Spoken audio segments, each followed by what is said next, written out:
जय हिंद दोस्तों हाल फिलहाल में मोदी गवर्नमेंट ने एक नया कानून लाया है जिसमें जो कि बहुत ज़्यादा चर्चा में बना हुआ है। देखिए, पहले क्या होता था, माननीय अदालत जो सज़ा वगैरह देती थी क्रिमिनल जस्टिस के अंदर, वो इंडियन पीनल कोड यानी आईपीसी के अंतर्गत देती थी, जो कि 1860 के आसपास बना था, आज़ादी से पहले अंग्रेजों ने बना था बेसिकली।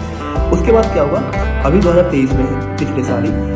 इंडियन गवर्नमेंट ने एक नया कानून लाया जिसमें बीएनएस कर दिया गया। आईपीसी की बहुत सारी चीज़ों को बीएनएस के अंतर्गत कर दिया गया, यानी अब आईपीसी नहीं चलेगी, इंडियन पेनल कोड नहीं चलेगी, अब बीएनएस चलेगी, यानी भारतीय न्याय संहिता 2023 के अंतर्गत। ठीक है, इसमें हाल फिलहाल में एक नया कानून लाया है जिसमें एक्सीडेंट से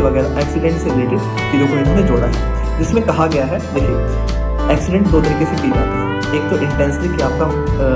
मेन मोटिव ही था, मानो आप गाड़ी चला रहे हो और एक्सीडेंट इंटेंसली किया है, आपने जानबूझ के किया है, उसमें इन्होंने कहा है, और जानबूझ के एक्सीडेंट करके आप भाग गए हो, यानी हिट एंड रन केस ये लगता है। इसमें इन्होंने कहा है कि इसमें 10 साल की जेल होगी और 7.5 लाख तक का जुर्माना लग सकता है। ठीक है, इंटेंसली किया गया है, जानबूझ कर किया गया है अगर तो, ठीक है, और आप भागे नहीं हो तो ऐसा किया जाएगा, इतना तक हो सकता है।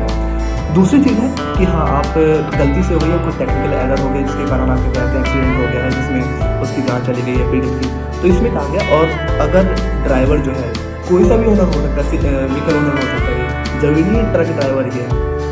तो उसमें कहा गया अगर आपने इंटेंसली नहीं किया है, आपने कहते हैं आपकी गलती से हो गई, टेक्निकल एरर की वजह से हो गया है, तो आपने पुलिस को बुलाया तो ये सज़ा कम भी हो सकती है, यानी और आपने पुलिस को बुलाया, पुलिस को इन्फॉर्म किया, ठीक है, तो ये सज़ा कम भी हो सकती है। इसी कारण कहते हैं जो ट्रक ड्राइवर्स हैं ये बहुत ज़्यादा हड़ताल पे चले गए थे हाल फिलहाल में, कल की बात है, कल यानी कि 2 जनवरी 2024 की बात है, ठीक है, तो ये चले गए थे इसमें हड़ताल में। लेकिन फिर कहते हैं सरकार ने इनसे बात की, इनकी जो कमेटी थी, इनकी जो कांग्रेस थी, जो ऑर्गेनाइजेशन था, इनसे बात की, और ये कहा गया है ये अभी जो कानून है ये इम्प्लीमेंट नहीं किया गया अभी हाल फिलहाल में, ठीक है, अभी पहले प्रस्ताव लाया गया है, पहले डिस्कस करेंगे सारी पार्टी से, सारी कहते हैं जो भी इनके कहते हैं ऑर्गेनाइजेशन थे, जो भी ट्रक ड्राइवर्स के थे या फिर ट्रांसपोर्टर्स की जो ऑर्गेनाइजेशन होती है, इनसे बात करेंगे, उसके बाद माहौल को देख के अकॉर्डिंगली ही इसे इम्प्लीमेंट किया जाएगा। ऐसा नहीं है कि अभी लाया और इम्प्लीमेंट कर दिया, अभी सिर्फ प्रस्ताव रखा गया है। खैर, आपको क्या लगता है ये कानून सही है या गलत है, विचार अपने नीचे कमेंट कीजिए, ठीक है। थैंक यू, जय हिंद।